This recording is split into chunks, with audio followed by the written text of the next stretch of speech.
My dear students, thanks for joining in today's class. সবাই আশা করি খুব ভালো আছো। এটা মোটামুটি লম্বা বন্ধের পরে, ঈদের ছুটির পরে আমরা আমাদের ক্লাস শুরু করলাম, কন্টিনিউ করছি। আশা করি তোমাদের এইটা সবারই সুন্দর এবং ভালোভাবে কাটছে। যে যেখানে ছিল, আশা করি ঈদটা সবার জন্য ভালো ছিল, আনন্দময় ছিল। এবং সবাই আশা করি এই ঈদের সময়টাতে যেহেতু আমাদের ইন্টারাকশন ছিল একজন আরেকজনের সাথে, এবং আমাদের অনেকজনের সাথে দেখা হয়েছে, এবং স্বাভাবিকভাবে তোমাদের আশা করি যে তোমাদের মধ্যে সোশ্যাল ডিস্টেন্সিং এবং স্বাস্থ্যবিধির ব্যাপারটা তোমাদের মাথায় ছিল, তোমরা এটা গুরুত্ব সহকারে নিয়েছো। এবং আশা করি আমাদের যে সিচুয়েশনের মধ্যে আমরা এখন আছি, প্যান্ডেমিক, এই সিচুয়েশনে করোনার উপদ্রবটা আশা করি এই ঈদের পরেও আর বাড়বে না, এবং তোমরা সবাই ইনশাল্লাহ সুস্থ থাকবে। সো আমিও আছি ভালো, আলহামদুলিল্লাহ। আমিও আলহামদুলিল্লাহ খুব সুন্দর করে ঈদের সময়টা কাটিয়েছি ফ্যামিলির সাথে, family relatives, nearest dearest one.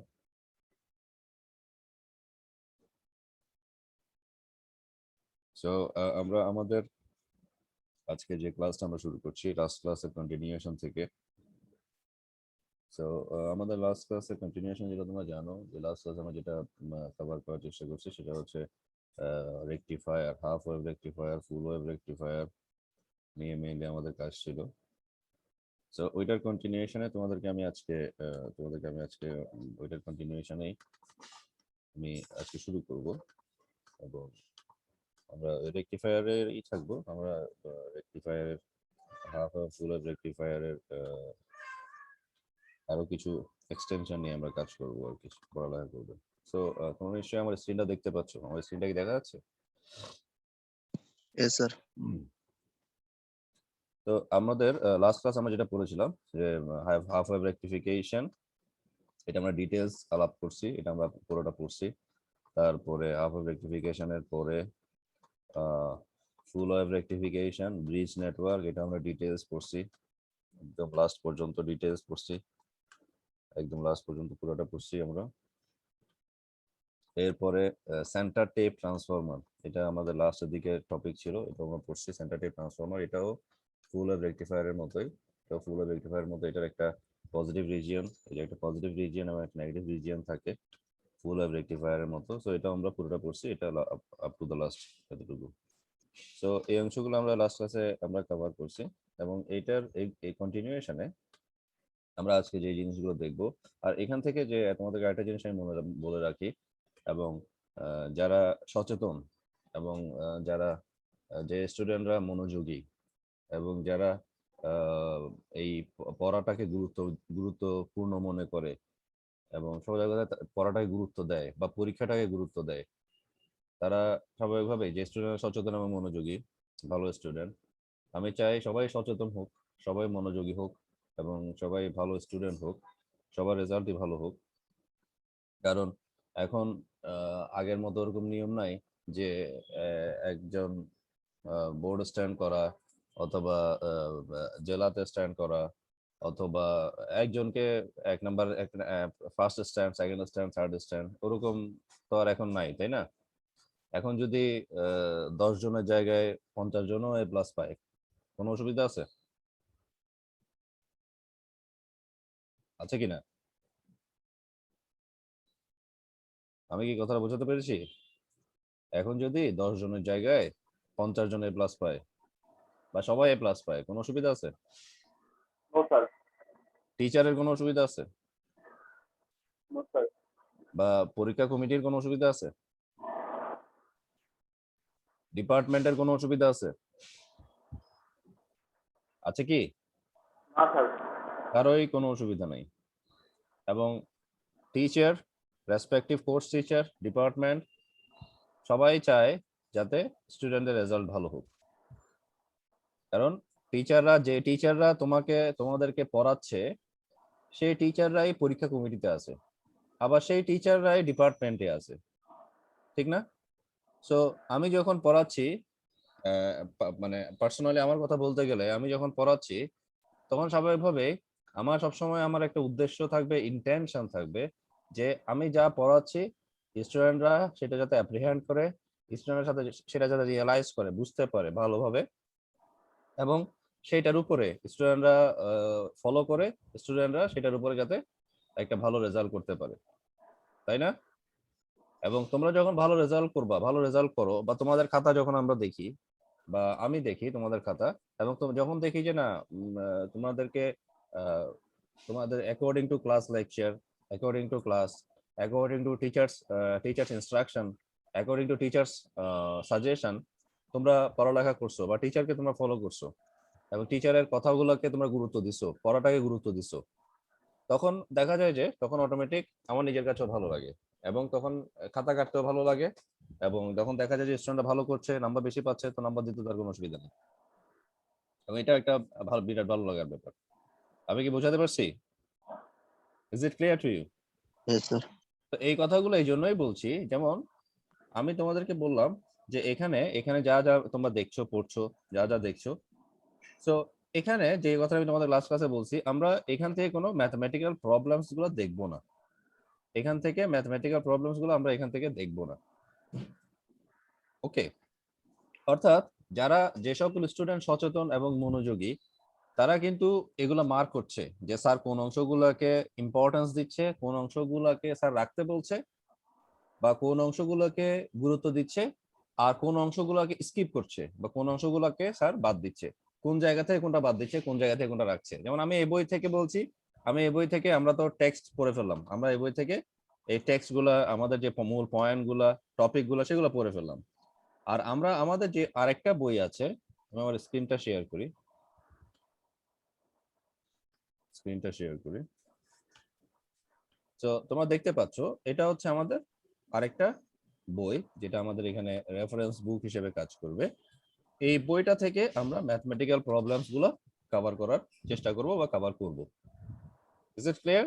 এবং তোমরা স্বাভাবিকভাবে, যেটা বললাম, যারা অ্যাটেন্টিভ বা মনোযোগী, তারা কি করবে, যেটা আমি পড়াচ্ছি বা যেখান থেকে যে অংশটা পড়াচ্ছি সেই অংশটা মার্ক করবে, পয়েন্ট আউট করবে, এবং যে অংশটা আমি বাদ দিচ্ছি সেটা সে পয়েন্ট আউট করবে না, সেটা সে বাদ দিবে। অর্থাৎ সোজা কথায়, আমি যেগুলো মার্ক করছি সেগুলো মার্ক করলেই হয়ে গেল, আমি কোনগুলো বাদ দিচ্ছি সেগুলো আর মনেও রাখার দরকার নেই। Is it clear to you? আমি নিশ্চয়ই এটা বোঝাতে পেরেছি, তাই না? আমাকে শোনা যাচ্ছে? আর কথা খুবই আস্তে আস্তে, অনেক আস্তে আস্তে শোনা যাচ্ছে না।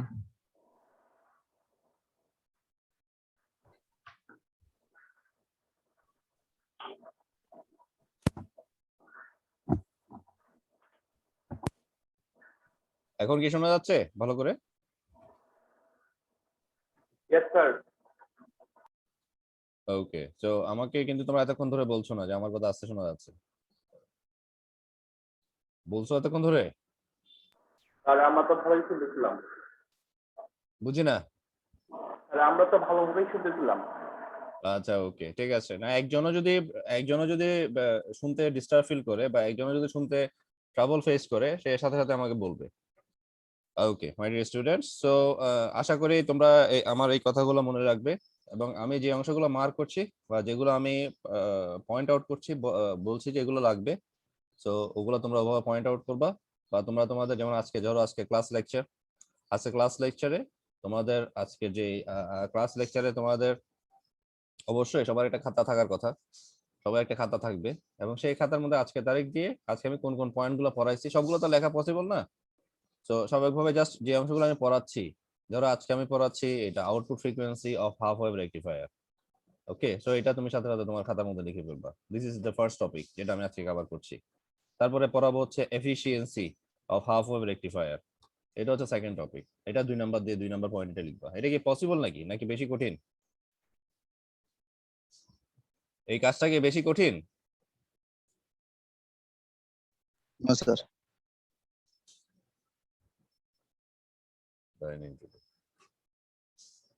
ওকে, আশা করি এই যে এই জিনিসটা তোমরা করবে, ফলো করবে, এবং আজকে তারিখ দিয়ে খাতার মধ্যে এগুলা এটা টুকে রাখবে, পয়েন্ট আউট করে রাখবে, এবং সিরিয়ালি এভাবে তোমাদের খাতার মধ্যে সবগুলা পয়েন্ট কোন কোন দিন কোনগুলো পড়াচ্ছি, কোন টপিক গুলো কভার করছি, টেক্সট গুলো কভার করছি, এক্সাম্পল এক্সাম্পল কোনগুলো আমি কভার করছি সেটা বইয়ের মানে ভেতরের এক্সাম্পল এবং এক্সারসাইজ, যেগুলো এক্সাম্পল থেকে ম্যাথমেটিক্যাল প্রবলেম এক্সাম্পল থেকে কোনগুলো, এক্সারসাইজ থেকে কোনগুলো কভার করছি সেগুলো নাম্বার দিয়ে রাখবা।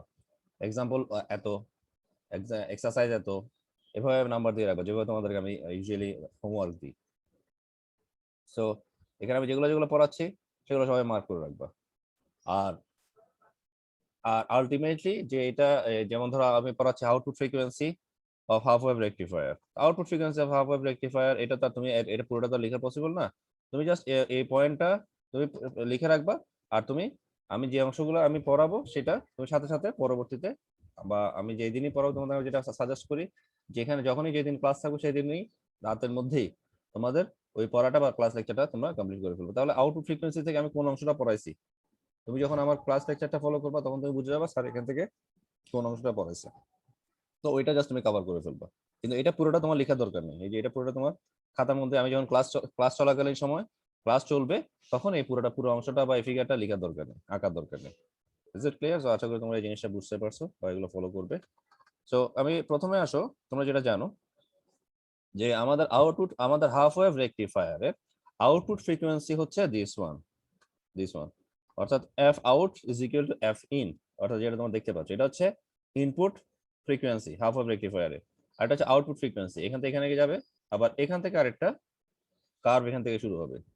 অর্থাৎ প্রথমে যে আউটপুট ফ্রিকোয়েন্সিটা আমরা প্রথমে হাফ ওয়েভের জন্য যে ইনপুট ফ্রিকোয়েন্সি থাকে হাফ ওয়েভের জন্য, খেয়াল করো খুব মনোযোগ দিয়ে, ইনপুটের জন্য যে হাফ ওয়েভের ক্ষেত্রে ইনপুটের যে আউটপুট ফ্রিকোয়েন্সি থাকে, আউটপুটের ক্ষেত্রেও হাফ ওয়েভের জন্য আউটপুটের জন্য সে একই রকম ফ্রিকোয়েন্সি থাকে যেটা তোমরা দেখতে পাচ্ছ, কিন্তু পরের হাফ ওয়েভের জন্য এটা তো পুরোটা একটা ওয়েভ, ফুল ওয়েভ। তো প্রথম হাফ ওয়েভটার ইনপুট ফ্রিকোয়েন্সি এবং আউটপুট ফ্রিকোয়েন্সি সেম, কিন্তু সেকেন্ড হাফ ওয়েভের ইনপুট ফ্রিকোয়েন্সি আর আউটপুট ফ্রিকোয়েন্সি সেম নয়। ওকে, সেকেন্ড হাফ ওয়েভে কোনো আউটপুট ফ্রিকোয়েন্সি পাওয়া যায় না, কোনো কার্ভ পাওয়া যায় না। আবার পরের যে আরেকটা ফুল ওয়েভ শুরু হবে, সেই ফুল ওয়েভের যে হাফ ওয়েভটা বা প্রথম যে অংশটা সেটার ইনপুট ফ্রিকোয়েন্সিটা আবার পরের নেক্সট এখানেও আউটপুট ফ্রিকোয়েন্সির সাথে সেম হবে, সমান হবে। আবার সেটার নেক্সট হাফ ওয়েভ, যেমন এটা হচ্ছে ফার্স্ট হাফ ওয়েভ, এটা সেকেন্ড হাফ ওয়েভ ফুল ওয়েভের মধ্যে, সেকেন্ড হাফ ওয়েভটা আবার কোনো আউটপুট ফ্রিকোয়েন্সি থাকবে না, সেকেন্ড হাফ ওয়েভে শুধুমাত্র ইনপুট ফ্রিকোয়েন্সি থাকবে। সো জাস্ট আমি তাহলে তোমরা নিশ্চয়ই বুঝতে পারছো যে আমি জাস্ট শুধুমাত্র এই ইকুয়েশনটা তোমাদেরকে পড়াইছি, এই আউটপুট ফ্রিকোয়েন্সি আর হাফ ওয়েভ রেকটিফায়ার থেকে এই ইকুয়েশনটা পড়াইছি আর এই ফিগারটা তোমাদেরকে শো করছি। ওকে, সো এবার আসো আমাদের নেক্সট যে পার্টটা, এটা মেইনলি আমাদের জন্য বেশি important, efficiency of half wave rectifier. স্বাভাবিকভাবে তোমরা নিশ্চয়ই বুঝতে পারছো আমরা এখানে হাফ ওয়েভ রেকটিফায়ারের এফিশিয়েন্সি দেখবো, সাথে সাথে এরপরেই আমরা ফুল ওয়েভ রেকটিফায়ারের এফিশিয়েন্সি দেখবো। তো আমরা একটু পড়ি। The ratio of DC power output to the applied input AC power বা AC power input, কথাটা এভাবে তোমরা বলতে পারো, the ratio of DC power output to the applied AC power input is known as rectifier efficiency. That is, rectifier efficiency is equal to output divided by input. তোমরা তো নিশ্চয়ই এটা জানো এফিশিয়েন্সি কাকে বলে। যদিও আমরা ইলেকট্রিক্যাল ইঞ্জিনিয়ারিং ফান্ডামেন্টালস আমরা এই কোর্সে যখন পড়ছিলাম আমাদের ফার্স্ট সেমিস্টারে, তখন বিশদভাবে আমরা এফিশিয়েন্সি বয়েলস্টারের বই থেকে এফিশিয়েন্সি নিয়ে আমরা পড়ালেখা করেছিলাম, এবং এফিশিয়েন্সি নিয়ে আমরা অসংখ্য ম্যাথমেটিক্যাল প্রবলেম এক্সাম্পল থেকে এবং এক্সারসাইজ থেকে কভার করেছি। তোমাদের কি মনে আছে এফিশিয়েন্সি?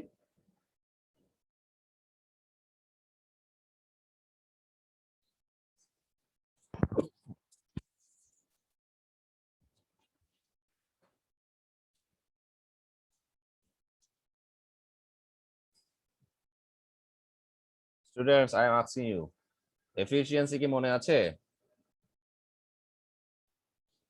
জি স্যার। জাস্ট হুবহু বলতে না পারলেও জাস্ট তুমি যা বুঝছো সেটা বলো। এফিশিয়েন্সি মানে তুমি কি বুঝছো বা তুমি কি জানো, বলতে পারবে কি? স্যার লব্য কার্যকর ক্ষমতা ও প্রদত্ত ক্ষমতার অনুপাত। আচ্ছা মানে মুখস্থ বলে ফেলছো আর কি, তাই তো? না স্যার, 9-10 ইন্টারে যা বলছি সেটাই বলছি। বাট তোমাদের ইন্টারের পরে কিন্তু লেটেস্ট তোমাদেরকে আমি আগের সেমিস্টারে এটা পড়াইছি। স্যার আমরা কোন একটা সিস্টেমে যে ইনপুট শক্তিটা দেই ওটা সিস্টেম মানে কত ইফিসিয়েন্টলি ইউজ করতে পারে ওটা আমরা ইফিসিয়েন্সির মাধ্যমে জানতে পারি। আচ্ছা রাইট, গুড।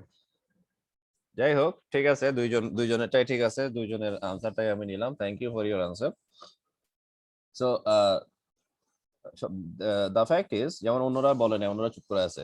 আমি জানি যে অনেক এদের মধ্যে যারা চুপ করে আছে এদের মধ্যে অনেকে হয়তো জানে, বাট সবাই জানে না, এবং সবাই এই জিনিসগুলো নিয়ে অ্যানালাইসিস করে না, চর্চা করে না। আর তোমরা, সবচেয়ে বড় কথা হচ্ছে তোমাদের কিন্তু আহ, যতই করোনা পরিস্থিতির উন্নতি হবে, তোমাদের কিন্তু পরীক্ষা তত সন্নিকটে, এটা কিন্তু তোমাদের মাথায় রাখতে হবে। আমি কি বোঝাতে পারছি? আমার কথাটা কি শোনা যাচ্ছে? যতই করোনা পরিস্থিতির উন্নতি হবে, হ্যাঁ, ততই কিন্তু তোমরা ধরে নেওয়া যে তোমাদের পরীক্ষা সন্নিকটে। Is it clear to you students? জি স্যার। এই জিনিসটা কিন্তু তোমাদেরকে মাথায় রাখতে হবে, কারণ তোমরা ধরে নিবা ডিপার্টমেন্ট খোলা মানেই তোমাদের পরীক্ষা শুরু হয়ে গেছে। বুঝছো? তো তোমাদের ফার্স্ট সেমিস্টারের যে পড়ালেখা, ফার্স্ট সেমিস্টারে যে কাজ, তোমরা সেই কাজগুলোকে আগে রেখো। সেই কাজগুলোকে একটু একটু সেই কাজগুলোর মধ্যে একটু ডেভেলপমেন্ট আনো, সেই কাজগুলোতে একটু অ্যাডভান্স হয়ে থাকো। ওকে, যাতে পরীক্ষা আসার সাথে সাথেই যাতে তোমরা পরীক্ষার প্রিপারেশনের সময় জাস্ট একটু রিভিশন দিতে পারো, একটু রিভাইজ করতে পারো, জাস্ট একটু ঝালাই করো নিজেকে, আর কিছু না। নতুন করে যাতে আবার শিখতে না হয় কোনো কিছু, তো ওই কাজটা এখন করে ফেলো। তোমরা কিন্তু সময় পাচ্ছ, 23শে মে কিন্তু ইউনিভার্সিটি গুলো খুলে দেওয়ার কথা ছিল, ঠিক না? শুধুমাত্র একটা কারণে, করোনা পরিস্থিতির উন্নতি না হওয়ার কারণেই কিন্তু 23শে মে ইউনিভার্সিটি গুলা ক্যাম্পাস খুলে দেওয়া যায় নাই। কিন্তু আমরা আশা করি আল্লাহর রহমতে আমাদের এই যে করোনা পরিস্থিতির সেটা উন্নতি হচ্ছে আমাদের দেশে, এবং এইটা যদি আমরা ধরে রাখতে পারি, এই জিনিসটা যদি কার্যকর থাকে, তো আগামী কিছুদিন যদি এই জিনিসটা কার্যকর থাকে, তাহলে কিন্তু স্কুল কলেজ ইউনিভার্সিটি খুলে দিতে আর কোনো বাধা থাকবে না। এবং ইন দ্যাট সেন্স তোমাদের ইউনিভার্সিটি মানে ক্যাম্পাস খুলে যাওয়ার সাথে সাথেই কিন্তু তোমাদের মনে রাখতে হবে যে তোমাদের পরীক্ষা যে কোনো সময় স্টার্ট হতে পারে। Is it clear? Okay, G sir. So এটা কিন্তু আমি তোমাদেরকে ওয়ার্ন করছি না, আমি তোমাদেরকে ভয়ও লাগাচ্ছি না। আমি জাস্ট তোমাদেরকে সচেতন করছি, আমি তোমাদেরকে জাস্ট পড়ালেখার জন্য উদ্বুদ্ধ করছি, যাতে তোমরা তোমাদের এখন যে সময়টা পার করে ফেলছো, বা এই সময় এখন যে মূল্যবান সময়টার মধ্য দিয়ে তোমরা যাচ্ছ, এই সময়টা আমি বলবো না যে তোমরা এই সময়টা মূল্যবান সময়টা নষ্ট করছো, এটা বলবো না। কিন্তু এই যে মূল্যবান সময়টার ভেতর দিয়ে তোমরা যাচ্ছ, যে সময়টা তোমরা আসলে পাচ্ছ, যে 23শে মে যদি ইউনিভার্সিটি খুলে যাইতো, তো 23 তারিখ না হইলেও এক সপ্তাহের মধ্যে তোমাদের পরীক্ষা স্টার্ট হইতো। ধরো 23শে মে না হোক, তোমাদের 31শে মে পরীক্ষা স্টার্ট হইতো। তো এখন আমার কথা হচ্ছে, তুমি তো একটা সময় পাইছো, অন্তত একটা সপ্তাহ আরো বাড়তি সময় পাইছো, একটা সপ্তাহ কাজে লাগাও। তো এটা তোমার জন্য মূল্যবান সময়। পরীক্ষার আগের সময়টা সব সময় মূল্যবান। তুমি জানো যে তোমার পরীক্ষাটা হবেই, তাই না? যেভাবে হোক তোমার পরীক্ষা এটা হবেই। এই পরীক্ষাটা তোমরা গত বছরে জুন জুলাই দেওয়ার কথা ছিল, ঠিক না? তাই তো? এই পরীক্ষাটাই তো গত বছরে জুন জুলাই বা মে জুনের দিকে দেওয়ার কথা ছিল। মে জুন জুলাই এর মধ্যে এই পরীক্ষাটা হয়ে যাওয়ার কথা ছিল 2020, তাই না? জি স্যার। বাট তোমরা এখন 2021 এর মে জুনে এসে এই পরীক্ষাটা দিতে হচ্ছে। ওকে, সো ইট মিনস যে তোমার এই পরীক্ষা দেওয়ার বা এটার জন্য তোমরা যে সময়টা তোমরা পেয়েছো, হয়তো তোমাদের মাঝখানে অনেকদিন বন্ধ ছিল, মাঝখানে অনেকদিন অনলাইন কার্যক্রম চালু ছিল না, অনলাইন কার্যক্রম শুরু হয়েছে পরে, তো তোমাদের ক্লাসগুলো একটু দেরিতে শেষ হয়েছে, কিন্তু তারপরেও তোমাদের কিন্তু এর পরেও তোমরা অনেক সময় হাতে পাইছো, না তোমরা? এবং এখনো তোমার হাতে সময় পাচ্ছ। যেমন 23 তারিখে যদি ক্যাম্পাস খুলে যায়, যেটা একটু আগে বললাম, এক সপ্তাহের মধ্যে পরীক্ষা হয়ে যাইতো। তো এখন তো 23 তারিখ খুলে নেই, বলে তোমাদের পরীক্ষাও হচ্ছে না। বাট পরীক্ষা হবেই না কোনোদিন সেটা তো না, এটা তো হবেই এক সময় না এক সময়। এবং যেটা বললাম, যেটা সবচেয়ে যে ইম্পর্টেন্ট ব্যাপারটা আমি তোমাদের বোঝানোর চেষ্টা করলাম, যে করোনা পরিস্থিতি বা প্রেজেন্ট যে প্যান্ডামিক সিচুয়েশন, এইটা ইমপ্রুভ করার সাথে সাথেই তোমরা ধরে নিবা যে তোমাদের ক্যাম্পাস খুলবে, এবং ক্যাম্পাস খুলে যাওয়া মানে যে কোনো সময় পরীক্ষা স্টার্ট হবে। সো নিজের কাজটাকে আগায় রাখো, অ্যাডভান্স হয়ে থাকো, এবং জাস্ট যখনই পরীক্ষা ডেট পড়বে নিজেকে একটু ঝালাই করো, আর কিছু না। এবং আরেকটা বিষয় যেটা তোমাদেরকে আমি আগেও বলেছি, এই পরীক্ষাটা শেষ হওয়ার পরেই কিন্তু আরেকটা নির্দিষ্ট সময় তোমাদেরকে দেওয়ার পরে নেক্সট সেমিস্টার মানে সেকেন্ড সেমিস্টারের পরীক্ষাও কিন্তু শুরু হয়ে যাবে। আমি কি বোঝাতে পারছি? যেহেতু তোমাদের মাঝখানে একটা বড় একটা গ্যাপ হয়ে গেছে, এবং তোমরা একটা একটা বড় একটা কি বলা যায় সময়, প্রায় 1 বছরের মতো সময় পার হয়ে গেছে, 1 বছরের মাঝখানে বিশাল একটা গ্যাপ হয়ে গেছে। তো এই অংশটা কভার দেওয়ার কিন্তু চেষ্টা আমাদের দিক থেকে সবসময় থাকবে, যাতে তোমরা কোনো অবস্থায় তোমরা ডিপ্রাইভ না হও, বা তোমাদের যাতে একাডেমিক কোনো সেশন তোমাদের লস না হয়। সো এই জিনিসটাকে মাথায় রেখে কিন্তু আমরা অ্যাপ্রোচ করব। তো এটাও তোমরা মাথায় রাখবা। তোমরা যে 6 মাস তোমরা স্বাভাবিকভাবে একটা পরীক্ষা দেওয়ার পরে 6 মাস তোমরা সময় পাও ক্লাস করা বা নেক্সট পরীক্ষা দিতে, নেক্সট সেমিস্টার পরীক্ষা শুরু হইতে। কিন্তু এখন কিন্তু তোমরা ওই 6 মাস হিসাব করলে হবে না, ওই 6 মাসটা পার হয়ে গেছে। ওকে, এখন তোমরা একটা পরীক্ষা দেওয়ার পরেই কিন্তু কিছুদিনের মধ্যে আরেকটা পরীক্ষা ডেট পড়ে যাবে। অর্থাৎ মাঝখানে একটা পরীক্ষা শেষ হওয়ার পরে মাঝখানে তোমাদেরকে কিছুদিন প্রিপারেটরি লিভ দেওয়া হবে, প্রিপারেটরি একটা মানে প্রিপারেশনের জন্য তোমাদের একটা টাইম দেওয়া হবে। এই টাইমটা তোমরা তখন কাজে লাগিয়ে সেকেন্ড সেমিস্টার বা যারা যেই সেমিস্টারে তারা তাদের নেক্সট সেমিস্টারের পরীক্ষাটা দিবে। Is it clear? আমি কি বোঝাতে পারছি? কারো কোনো কনফিউশন আছে কিনা আমার কথায়?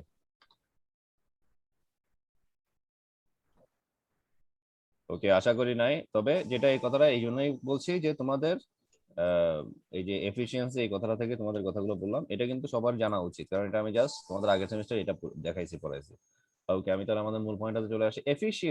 এফিসিয়েন্সি মানে সোজা কথায় বাংলা অর্থে একে বলে কর্মদক্ষতা অথবা শুধু দক্ষতা। কর্মদক্ষতা মানে ওয়ার্ক এফিসিয়েন্সি বোঝায় না, কর্মদক্ষতা মানে এফিসিয়েন্সিকে কর্মদক্ষতা বোঝায়, বা এফিসিয়েন্সিকে শুধুমাত্র দক্ষতা বোঝায়। হ্যাঁ, বা কার্যক্ষমতা। তাহলে এফিসিয়েন্সি যে জিনিস আমি তোমাদেরকে আগেও বলেছি, ওইটাই বলি। আমাদের আমাদের আগে এফিসিয়েন্সি বা দক্ষতা হয়, বা দক্ষতা কোন কোন কোন কোন ক্ষেত্রে হয়, সেটা হইতে পারে একটা ব্যক্তির ক্ষেত্রে, একটা বস্তুর ক্ষেত্রে, অথবা মানে একটা বস্তু মানে সেটা কোনো একটা যন্ত্র হইতে পারে, কোনো একটা কোনো একটা ডিভাইস হইতে পারে, কোনো একটা তোমার কোনো একটা সেটা যে কোনো একটা অবজেক্ট হইতে পারে, যেটা হার্ডওয়্যার অবজেক্ট হইতে পারে অথবা সফটওয়্যার অবজেক্ট হইতে পারে। ওকে, যেমন অনেক ক্ষেত্রে আমরা মাঝে মাঝে অনেক ক্ষেত্রে আমরা বলি যে না, এফিসিয়েন্সি শুধুমাত্র কোনো একটা যন্ত্র মানে হার্ডওয়্যার, ইউজুয়ালি মোটর, পানির মোটর, বা গাড়ির ইঞ্জিন, বা তোমার অন্যান্য যে বিষয়, অন্যান্য যে মেশিন গুলা, সেগুলোর ক্ষেত্রে এফিসিয়েন্সিটা বোঝানো হয়। এটা কিন্তু না। এফিসিয়েন্সি কিন্তু শুধুমাত্র যে একটা অবজেক্ট মানে একটা যে যন্ত্রের ক্ষেত্রে বা একটা মেশিনের ক্ষেত্রে হবে তা কিন্তু না, এটা কিন্তু মানুষের ক্ষেত্রেও প্রযোজ্য এফিসিয়েন্সি কথাটা। এবং এটা একটা ধরো যেমন সফটওয়্যার, আমি যে একটু আগে তোমার বলছি হার্ডওয়্যারের কথা বলছি, আবার সফটওয়্যারেরও কিন্তু এফিসিয়েন্সি হয়। একটা সফটওয়্যার ধরো তোমার কাছে আছে, ঠিক আছে, একই সফটওয়্যার তোমার একটা ফ্রেন্ডের কাছেও আছে। মাঝে মাঝে কি এমন হয় যে তোমার কাছে যে সফটওয়্যারটা আছে, সেই সফটওয়্যারটা তোমাকে যে সার্ভিসটা দিচ্ছে, সেই সার্ভিসটা তোমার ফ্রেন্ডকে নাও দিতে পারে, হয় কিনা এরকম? এরকম হয় কিনা যে ওই সফটওয়্যারটা তোমার সিস্টেমে যেভাবে রান করছে বা স্মুথলি, ফ্লুয়েন্টলি এবং র্যাপিডলি রান করছে, তোমার ফ্রেন্ডের কম্পিউটারে বা তোমার ফ্রেন্ডের সিস্টেমের মধ্যে সেটা ওভাবে রান করছে না, হইতে পারে কিনা?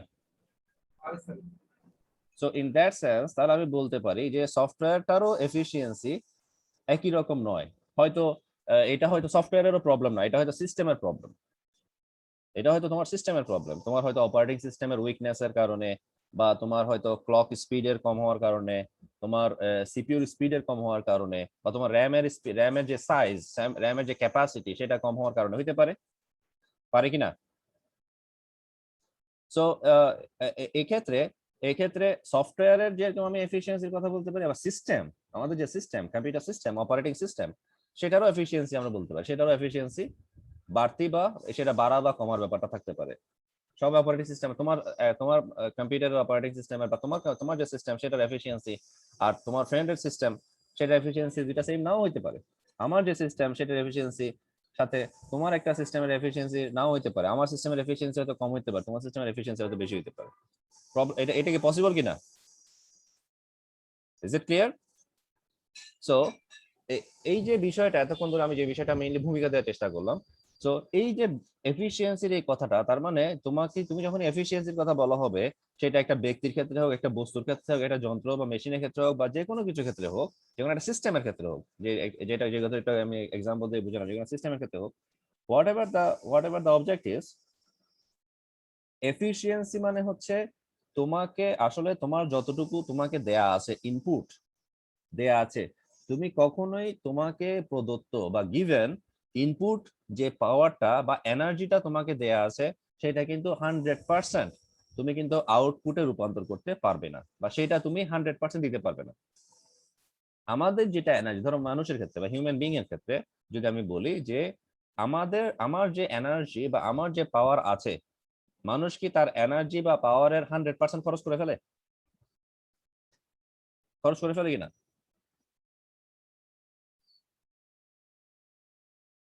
তোমরা কি আমাকে শুনতে পাচ্ছ স্টুডেন্টস? জি স্যার। আমাকে যদি শুনতে পাও, স্টুডেন্টস আমাকে কি শুনতে পাচ্ছ? এই কথাটা যেন আমি বলতে না হয়। আমাকে যদি শুনতে পাও, সাথে সাথে আমাকে রেসপন্ড করবা। আমি যখনই জিজ্ঞেস করব, আমি যখন প্রশ্ন জিজ্ঞেস করি, সেটা তো বোঝা যায় না আমি তোমাদেরকেই প্রশ্নটা করছি, প্রশ্ন তোমাদেরকেই জিজ্ঞেস করছি, এটা বোঝা যায় তো নাকি? এই যে এখন জি স্যার। এখনো চুপ করে আছে, এই যে প্রশ্ন করলাম এখনো চুপ করে আছো। আমি স্যার। যখনই প্রশ্ন করব, আমাকে সাথে সাথে রেসপন্ড করো। ওকে, আমাকে শোনা যাচ্ছে কিনা, আমার কথা বোঝা যাচ্ছে কিনা, আস্তে আসতেছে কিনা, জোরে আসতেছে কিনা আমার কথা, অত আমি যেন এই কথাগুলো জিজ্ঞেস করতে না হয়। আমি যখনই জিজ্ঞেস করব তোমাদের কোনো প্রশ্ন, সেটা সাথে সাথে আমাকে রেসপন্ড করবা। ক্লিয়ার? Okay sir. হ্যাঁ, ওকে ওকে। সো আমাকে বলো তাহলে, আমাদের যে আমরা যে হিউম্যান বিং, আমরা ধরো একটা ব্যক্তির ক্ষেত্রে আমাদের যে আমাদের যে এনার্জিটা থাকে, যে বা আমাদের যে পাওয়ারটা থাকে, সেইটা কি 100% সেই এনার্জিটাকে আমরা খরচ করে ফেলি, সেই পাওয়ারটা দিয়ে দিই? না স্যার। সে আমরা আমরা ধরো 40%, 50%, 60%, 70% এরকম আমরা কি করতে পারি, আমাদের পাওয়ার বা এনার্জিটা দিই।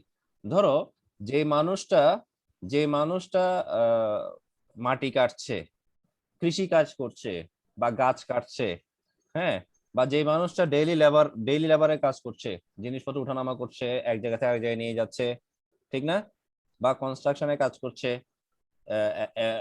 এক জায়গা থেকে উপরে 5 তলা 6 তলা 10 তলার উপরে সিঁড়ি দিয়ে সে সিমেন্টের বস্তা, বালির বস্তা, বা কি বলা যায়, যে মিক্সার মেশিন থেকে মিক্স করার পরে সিমেন্ট বালি এগুলো মিক্স করার পরে উপরে নিয়ে যাচ্ছে।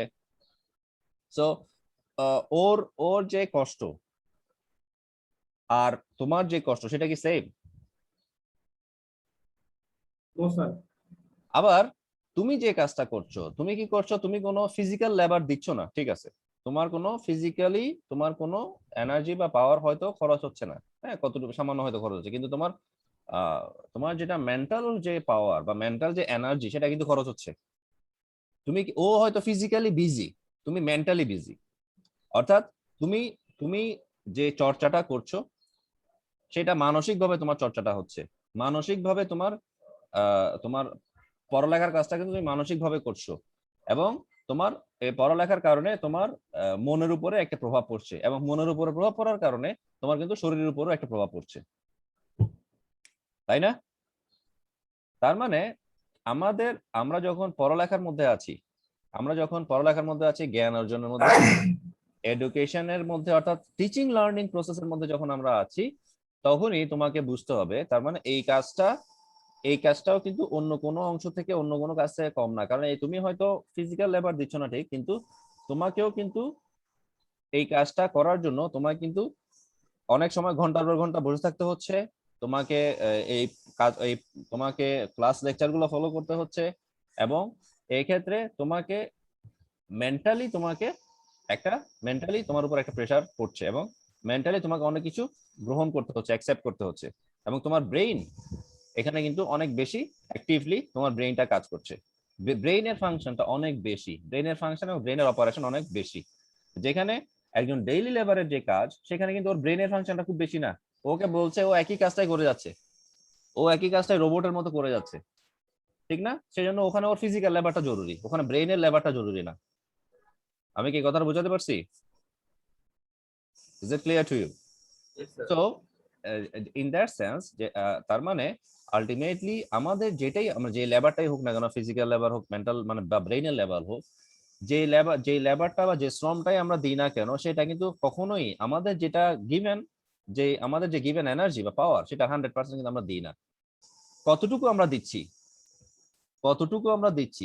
যতটুকু দিচ্ছি সেটাই হচ্ছে এফিসিয়েন্সি। নিশ্চয়ই তোমরা এখন বুঝতে পারছো। Is it clear?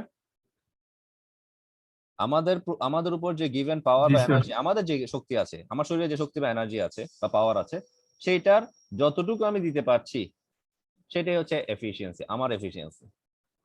ওকে, সেজন্য এফিসিয়েন্সি কি বলা যায়, এমনি নর্মালি বলা হয় না যে এফিসিয়েন্সি এত, মানে এটা কোনো একটা শূন্যের উপরে বা কোনো এইমলেস ভাবে এফিসিয়েন্সি বলা হয় না। এফিসিয়েন্সি কোনো একটা স্পেসিফিক ব্যক্তির ক্ষেত্রে বা বস্তুর ক্ষেত্রে বা একটা যন্ত্রের ক্ষেত্রে বা একটা সিস্টেমের ক্ষেত্রে বলা হয়, বা যে এই সিস্টেমের এফিসিয়েন্সি এরকম, ওই ব্যক্তির এফিসিয়েন্সি এরকম, এই যন্ত্রের এফিসিয়েন্সি এরকম, এই পানির মোটরের এফিসিয়েন্সি এরকম, বা গাড়ির ইঞ্জিনের এফিসিয়েন্সি এরকম।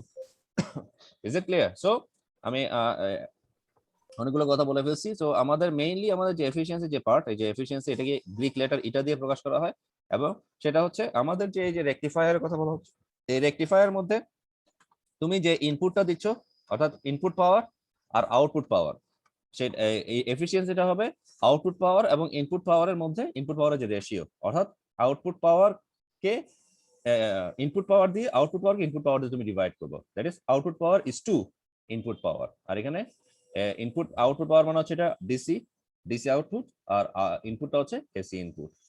এরপর আমরা একটু এখানে চলে আসি, বলা হচ্ছে যে কনসিডার হাফ ওয়েভ রেকটিফায়ার শোন ইন ফিগার 6.22। এই যে একটা ফিগার তুমি দেখতে পাচ্ছ এখানে, হাফ ওয়েভ রেকটিফায়ার একটা ফিগার, যেটা এই ফিগারটা হয়তো আমরা দেখিনি, এটা আমরা ট্রান্সফরমারের ক্ষেত্রে, এই ফুল ওয়েভের ক্ষেত্রে দেখছি, বাট সেন্টার টাইপ ট্রান্সফরমারের ক্ষেত্রে দেখছি।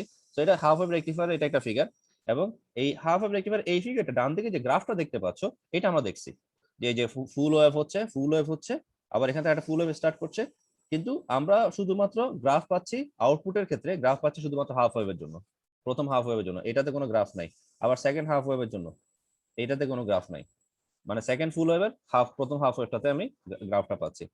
এবং এখানে আমাদের যে এসি ইনপুট পাওয়ার দেওয়া হচ্ছে, এসি সাপ্লাই দেওয়া হচ্ছে, এবং এখান থেকে আমরা যেটা পাবো সেটা হচ্ছে V is equal two VM sine theta. এই সূত্র আমাদেরকে মনে রাখতে হবে, ভি এর মান হবে VM sine theta, V equal to VM, V মানে হচ্ছে V maximum, VM sine theta. এখানে আই একটা কারেন্ট থাকবে, আর এল, এই আর এল এটার নাম হচ্ছে লোড রেজিস্ট্যান্স, যেটা তোমরা জানো লোড রেজিস্ট্যান্স, এটা আমরা এখানে করবো।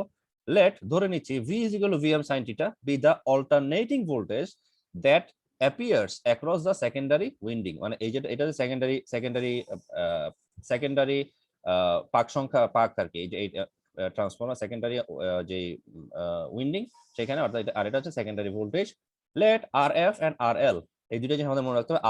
আর এফটা হচ্ছে ডায়োড রেজিস্ট্যান্স, আর এলটা যেটা তোমরা জানো লোড রেজিস্ট্যান্স।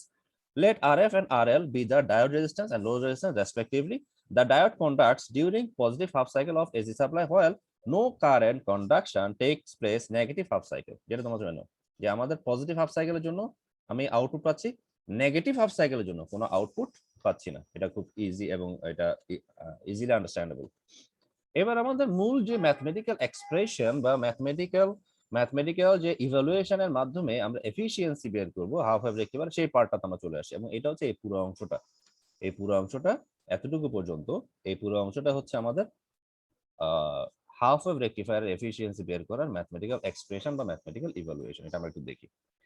বলা হচ্ছে প্রথমে ডিসি পাওয়ার, আমি দুইটা পাওয়ার বের করব, একটা হচ্ছে ডিসি পাওয়ার ইনপুট, আর একটা হচ্ছে এসি পাওয়ার ডিসি পাওয়ার আউটপুটের ক্ষেত্রে ওইটা, আর এটা হচ্ছে এসি পাওয়ার ইনপুটের। আমরা দুইটা মান বের করব। দুইটা মান বের করার পরে আমাদের রেকটিফায়ার এফিসিয়েন্সি যে সূত্রটা, এই সূত্রটা আমরা বসাবো ওখানে। এই যে ডিসি পাওয়ারের মানটা এখানে বসাই দিব, আর এসি পাওয়ারের মানটা নিচে বসাই দিব। এরপর আমরা ক্যালকুলেশন করবো, এরপর আমরা একটা মান পাবো। চলে আসো তাহলে। প্রথমে দেখো বলা হচ্ছে DC power, the output current is pulsating direct current, অর্থাৎ এটা যে আউটপুট কারেন্ট যেটা ডিসি পাওয়ার, এটাকে এটা বলা হয় ডিসি পাওয়ার আউটপুট, যেটা তোমরা জানো। এটা হচ্ছে আসলে ডিসি কারেন্ট, মানে আউটপুট পাওয়ারটা হচ্ছে ডিসি কারেন্ট।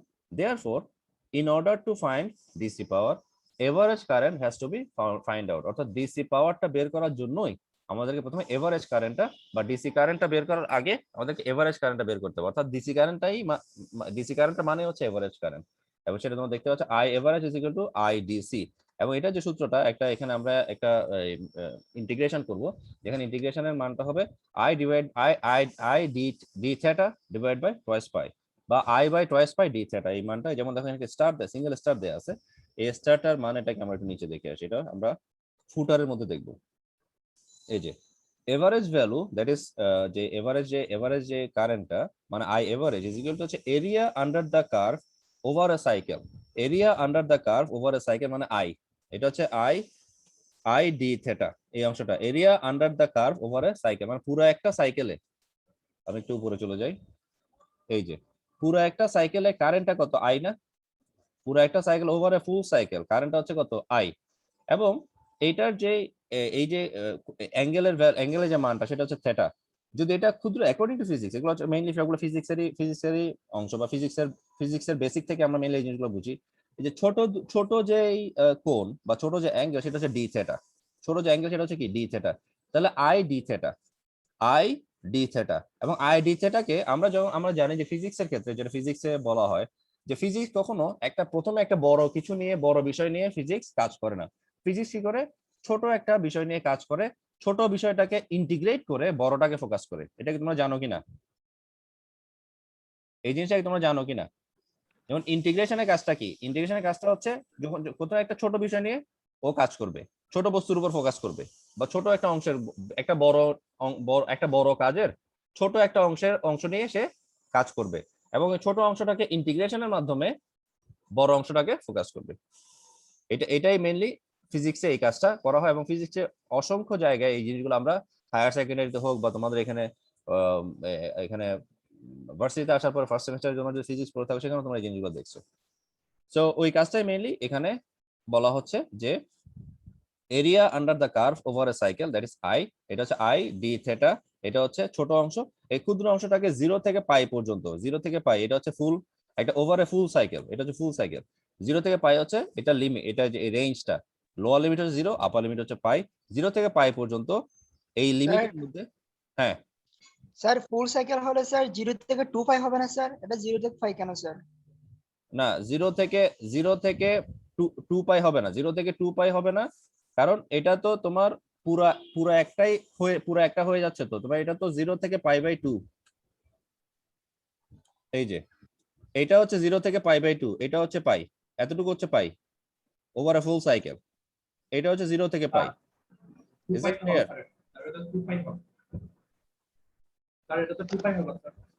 না, 2 পাই হচ্ছে বেস। অর্থাৎ আমরা যখন একটা ফুল সাইকেলের বেস হিসাব করব, যখন সাইকেলের বেস হিসাব করব তখন হবে রেঞ্জটা, অর্থাৎ আপার রেঞ্জটা হবে, তখন ওই জায়গাটাতে তখন আমাদের এই যে বেসটা হিসাব করছি, বেসটা 2 পাই, যেটা ঠিক আছে। কিন্তু যে আমি যখন রেঞ্জ হিসাব করছি, রেঞ্জটা হচ্ছে 0 থেকে pi. Is it clear to you? Range is not the same thing that is base. এটা কিন্তু বেসটা মিন করছে না। যেমন base 2 pi, that is alright, আমরা আমাদের যখন ক্যালকুলেশনে দেখবো সেটা আরো ভালো করে তোমরা এই জিনিসটা বুঝতে পারবা। যখন রেঞ্জটা হিসাব করব, রেঞ্জটা 0 থেকে পাই, ওইটা ঠিক আছে। কিন্তু যখন বেস বলছি, এই যে ফুল সাইকেলের যে বেস সেটা হচ্ছে টুয়াইস পাই, এবং ওই ভ্যালুটাই যখন আমরা I average is equal to I DC বলছি, ওই ভ্যালুটাই তখন এখানে এটা শো করছে। দেখো I average is equal to I DC, ওই মানটাই এখানে লিখছে। অর্থাৎ মানে প্রথমে এটাই তোমরা লিখবা I D theta divide by twice pi, যেখানে আমি ইন্ডিকেট করব যে রেঞ্জের মধ্যে সেটা হচ্ছে 0 টু পাই। সো এটা তোমরা এখানে দেখছো। আর এখানে আরেকটা জিনিস আমাদেরকে এখানে মাথায় রাখতে হবে, সেটা হচ্ছে আই এর যে মানটা সেটা হচ্ছে যে আমরা যেটা ওহমস ল থেকে জানি I is equal to V by R, সেখানে আই এর যে মানটা সেটা হবে I equal to V by R, V divide by RF plus RL। তোমরা চাইলে এই লাইনটা একটু এই ইকুয়েশনে লিখে রাখতে পারো, I মানে small I is equal to small V divide by small RF plus capital RL। এই ইকুয়েশনটা তোমরা একটু লিখো, small I is equal to V মানে small V, small I is equal to small v divided by small RF plus capital RL। ওকে, এটা লিখো, লিখার পরে এই ইকুয়েশনটা কি লিখছো আমি যেটা বললাম মুখে? এখন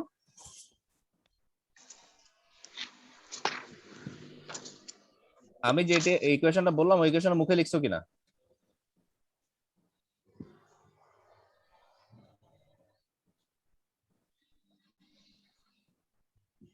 ওইটা নিশ্চয়ই লিখছো ওই ইকুয়েশনটা। এরপরে স্মল ভি যেটা পাইছো, স্মল ভি এর জায়গায় মানটা হবে এটা VM sine theta. VM sine theta হচ্ছে স্মল ভি এর মান, ভিএম সাইন থেটা ওখানে। এরপরে ইকুয়াল টু ভিএম, ভি এর জায়গায় লিখো ভিএম সাইন থেটা। তাহলে ফাইনালি স্মল আই এর যে ভ্যালু সেটা হবে capital VM sine theta divide by small R F plus capital R L. এই অংশটাই তোমরা কি লিখছো কিনা এবং বুঝছো কিনা আমাকে বলো।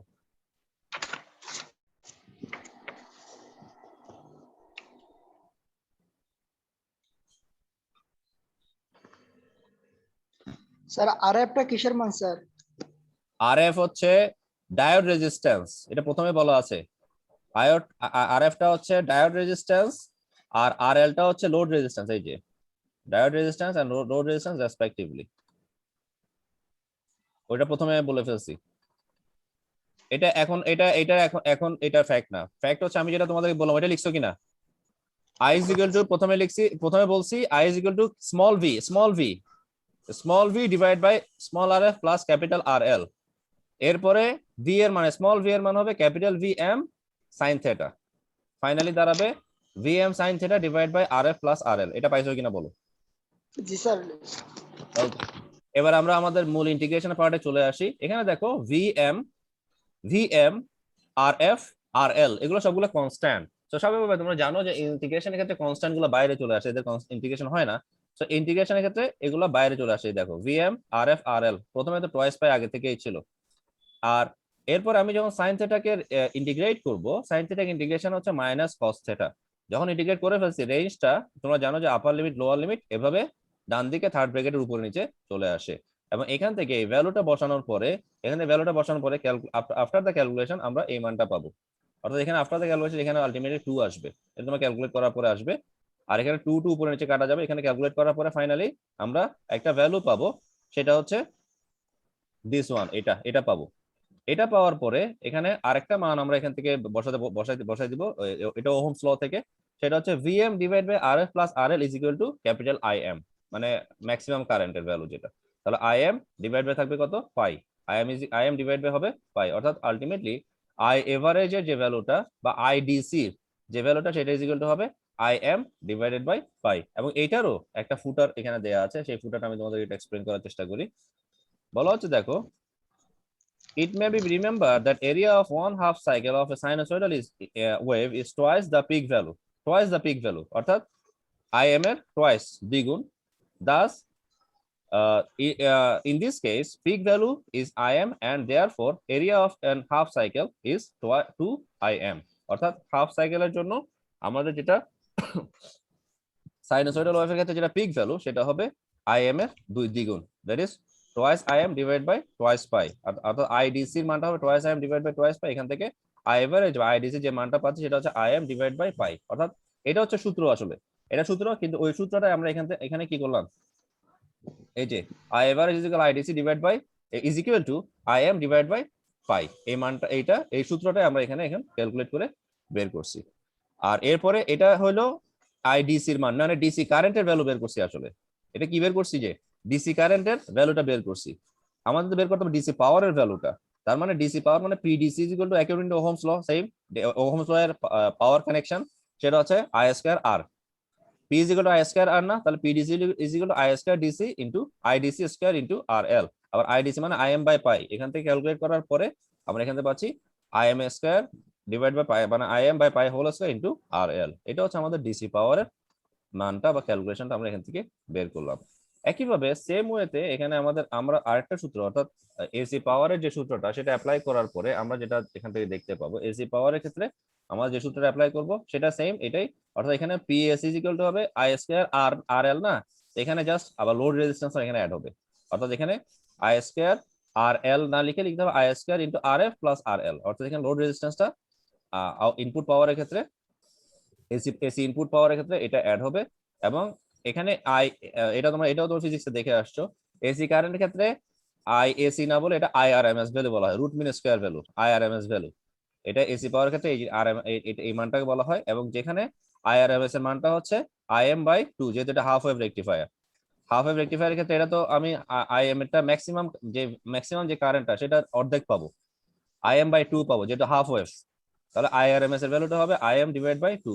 তাহলে এই আইআরএমএস এর মানটা এখানে বসাই দিই, IM divide by 2, IM divide by 2 whole square R F plus R L আগের মতোই রয়ে গেছে। এখানে পিএসসি এর মানটা অর্থাৎ এসি ইনপুট পাওয়ারের মানটাও পেয়ে গেলাম। সো এটা দিয়ে এটাকে ভাগ করে দিব, এই যে রেকটিফায়ার এফিসিয়েন্সি যে মানটা যে কথা তোমাদেরকে আমি আগে বলছি যে ডিসি আউটপুট পাওয়ার এবং এসি ইনপুট পাওয়ার এই দুইটা মান এখান থেকে আমরা পাওয়ার পরে একটা দিয়ে একটাকে ডিভাইড করে দিব, এখান থেকে আমরা যে মানটা আলটিমেটলি পাবো সেই মানটাই আমাদের এখানে সেই মানটাই হবে আমাদের আলটিমেট একটা হাফ অফ রেকটিফায়ারের ক্ষেত্রে এফিসিয়েন্সি এখান থেকে শো করবে। সো এখানে আমরা যেটা দেখতে পাচ্ছি, এখানে আমরা এই ভ্যালুগুলোকে যোগ বিয়োগ গুণভাগ করলাম, করার পরে আমরা এই মানটা এটা আফটার এ সার্টেন ক্যালকুলেশন, একটা ক্যালকুলেশনের পরে কিন্তু এই অংশটা আসবে, এই যে 0.406 RL divide by RF plus RL, 0.406 RL divide by RF plus RL, এখান থেকে RL কমন নিলাম, RL কমন নিলে RL উপর নিচে চলে যাচ্ছে। সো এরপরে নিচের অংশটা অর্থাৎ হরের যে অংশটা 1 plus RF divide by RL বলা হচ্ছে the efficiency will be maximum if RF is negligible as compared to RL, যদি RL এর তুলনায় RF এর মানটা কম হয় তাহলে এফিসিয়েন্সিটা ম্যাক্সিমাম হবে।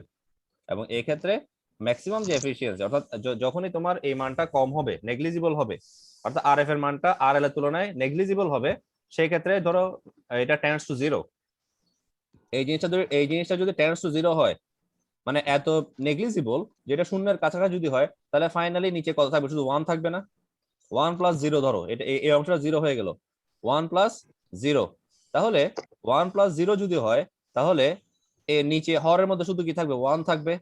তাহলে 0.406 ডিভাইড বাই 1 মানে কত, 0.406, বুঝছো কিনা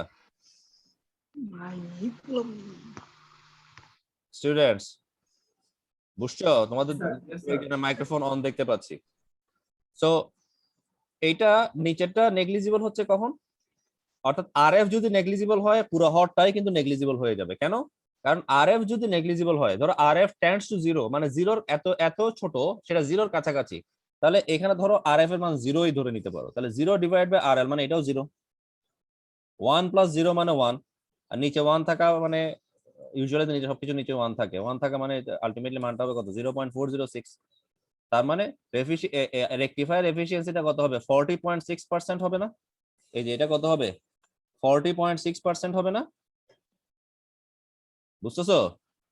40.6% যখনই আরএফ এর মানটা আরএল এর তুলনায় অনেক কম হবে বা টেন্ডস টু 0 হবে। সুতরাং বলা হচ্ছে ম্যাক্সিমাম রেকটিফায়ার এফিসিয়েন্সি 40.6%, এই যে 0.46 into 100, 40.6%। তার মানে এটা থেকে বলতে পারি this shows that in half of rectification a maximum of 40.6% of AC power is converted into DC power। তার মানে আমরা কি বুঝতে পারলাম, আমাদের যে এসি ইনপুট পাওয়ারটা দেওয়া হচ্ছে তার 40.6% আমরা ডিসি আউটপুট পাওয়ার হিসেবে পাচ্ছি বা অ্যাপ্লাই করতে পারি।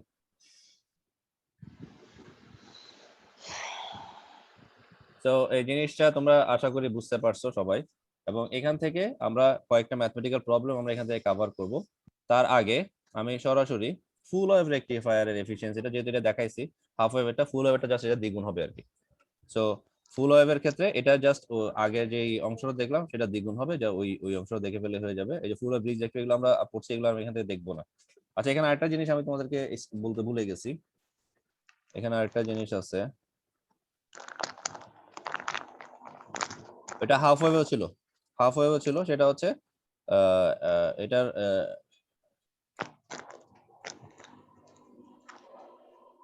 এই যে ফুল ওয়েভ রেকটিফায়ারের ক্ষেত্রে advantages and disadvantages. Advantages and এই যে ডিসঅ্যাডভান্টেজেস, দেখছো? অ্যাডভান্টেজেস এন্ড ডিসঅ্যাডভান্টেজেস এগুলো একটু পড়বা তোমরা।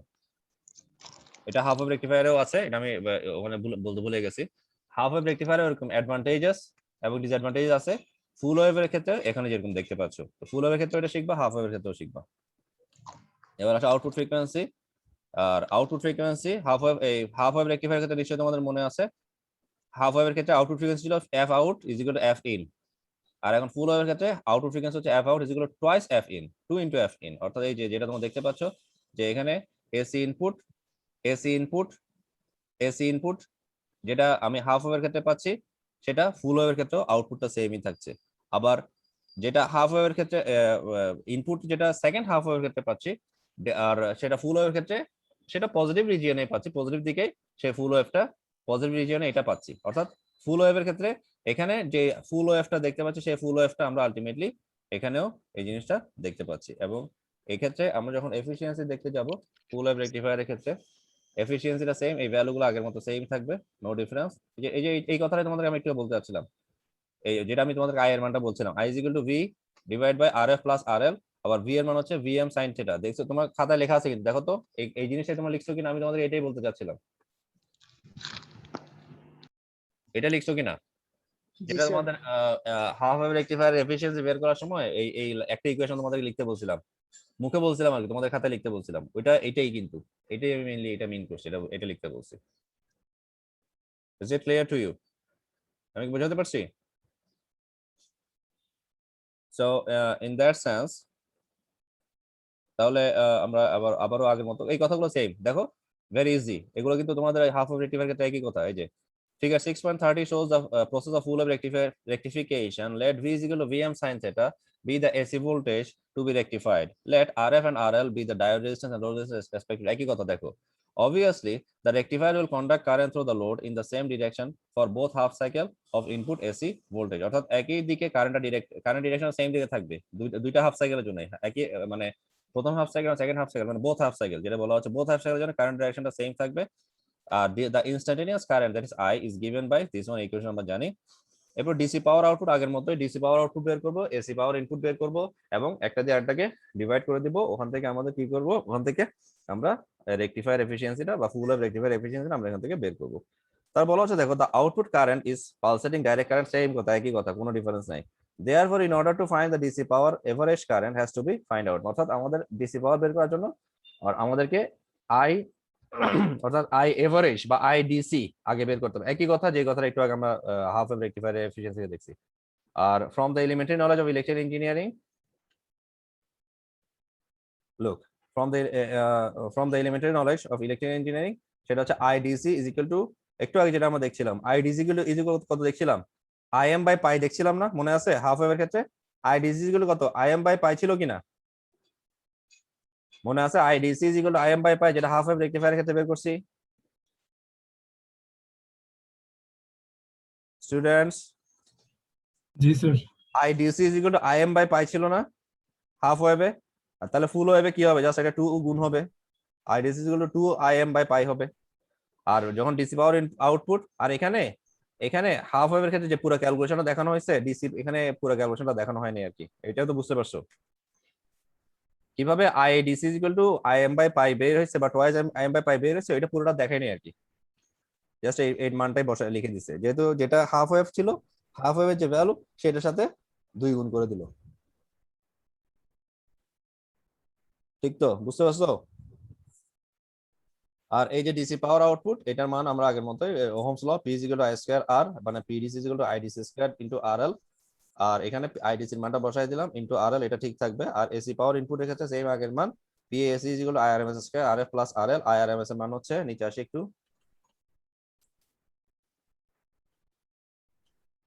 আইআরএমএস এর মান হচ্ছে আইএম, আইআরএমএস এর যে ফুল ওয়েভ রেকটিফায়ারের ক্ষেত্রে আইআরএমএস এর যে ভ্যালু সেটা হচ্ছে আইএম ডিভাইড বাই √2। এটাও অ্যাকর্ডিং টু ফিজিক্স আমরা পাবো আইআরএমএস এর মান হবে আইএম বাই √2, অর্থাৎ আইআরএমএস এর যে ভ্যালুটা, আইআরএমএস এর যে মানটা সেটা হচ্ছে আইএম বাই √2।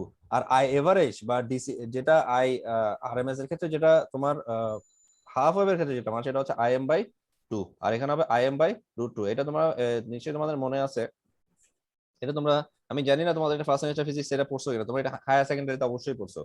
হায়ার সেকেন্ডারিতে তোমাদের যে ইলেকট্রোম্যাগনেটিক ইন্ডাকশন ছিল, এটা অবশ্য আমি তোমাদেরকে পড়া চাইছিলাম, বাট এটা হায়ার সেকেন্ডারি টপিক দেখে এটা আমি তোমাদের কভার করিনি, এটা তোমাদের মনে আছে মানে প্রিভিয়াস সেমিস্টারে। সেটা হচ্ছে I RMS is equal to maximum current divide by √2, অর্থাৎ রুট মিন স্কয়ার ভ্যালু।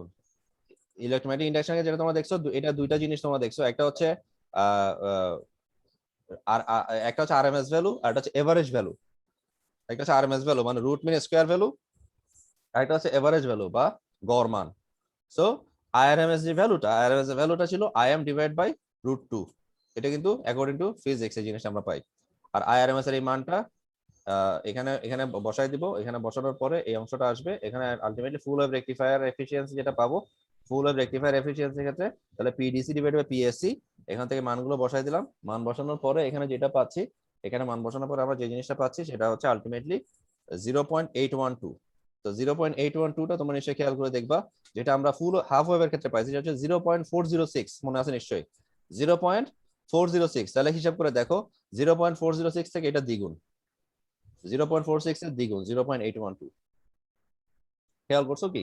তার মানে হাফ ওয়েভের ক্ষেত্রে যেখানে আমাদের রেকটিফায়ার এফিসিয়েন্সি হবে ম্যাক্সিমাম 40.6%, সেখানে ফুল ওয়েভের ক্ষেত্রে ম্যাক্সিমাম রেকটিফায়ার এফিসিয়েন্সি হবে 81.2%। এবং এই সেম কথা আগের কথাগুলো একই রকম রয়ে গেছে। ওকে, এবং সেটাই বলছে যে therefore a full wave rectifier is twice as effective as a half wave rectifier. Is it clear, dear students?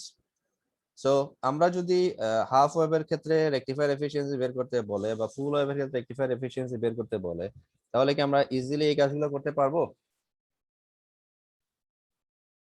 পারবো কিনা? জি স্যার। ওকে, সো আশা করি তোমরা এই জিনিসটা পারবে এবং বুঝতে পারবে। তবে এখানে তোমাদেরকে আমি আরেকটা জিনিস বলি, সেটা হচ্ছে যদি তোমার এখানে ধরো স্বাভাবিকভাবে যদি স্বাভাবিকভাবে তোমার যদি ধরো তোমাকে বললো ফুল ওয়েভ রেকটিফায়ার এফিসিয়েন্সি বের করার জন্য, ফুল ওয়েভ রেকটিফায়ারের এফিসিয়েন্সি বের করার জন্য তখন তুমি এগুলো যেগুলো আছে এগুলো সেগুলো কিভাবে লিখলা? ডিসি পাওয়ার আউটপুট লিখছো, লিখার পরে তুমি কি সরাসরি এটা লিখে দিলে হবে? ID is equal to twice M pi divide by pi লিখে দিলে হবে? বুঝছো তো আমার প্রশ্নটা কি বোঝা গেছে?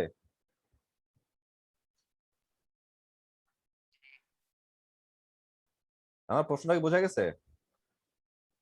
জি স্যার।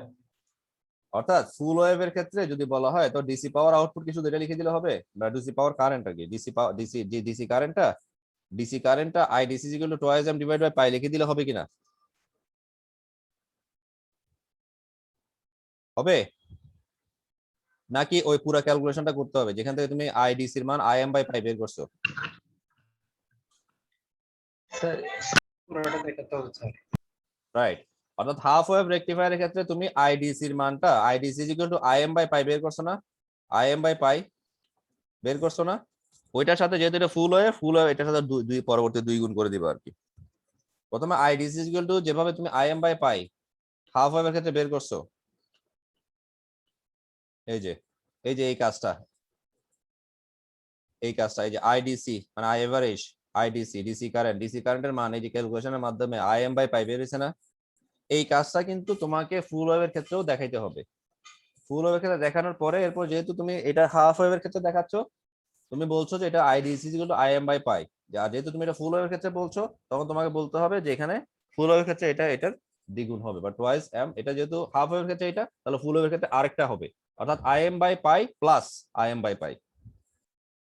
আমি নিশ্চয়ই কথাটা বোঝাতে পারছি? IM divide by pi plus IM divide মানে দুইটা আইএম ডিভাইড বাই পাই হবে, তো দুইটা আইএম ডিভাইড পাই মানে twice IM divide by pi হবে। অর্থাৎ আবার এই কথাটা তুমি এখানেও লিখতে পারো, যে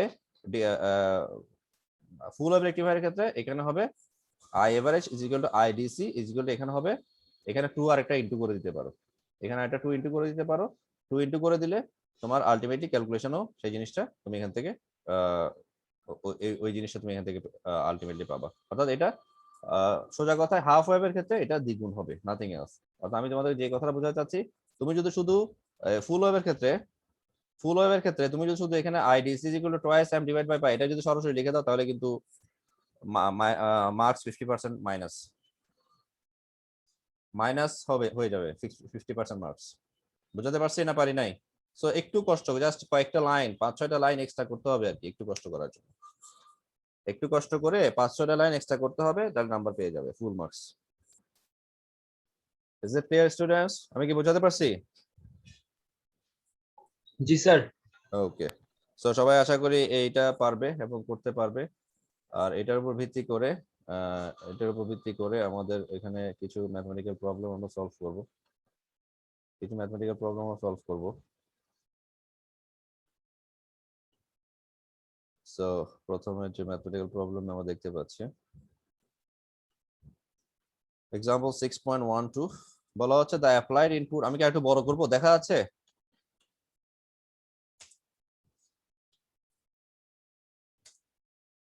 ওকে, আশা করি এখন আরো ভালো করে দেখা যাচ্ছে। সো বলা হচ্ছে the applied input AC power to a half wave rectifier is 100 watts. The DC output power is obtained is 40 watts. তাহলে তো হয়ে গেল। যদি এটা ইনপুটটা 100 হয় আর আউটপুট পাওয়ারটা যদি 40 হয়, তাহলে রেকটিফায়ার এফিসিয়েন্সি কত হবে? 40 ডিভাইড বাই 100, দ্যাট ইজ 40%।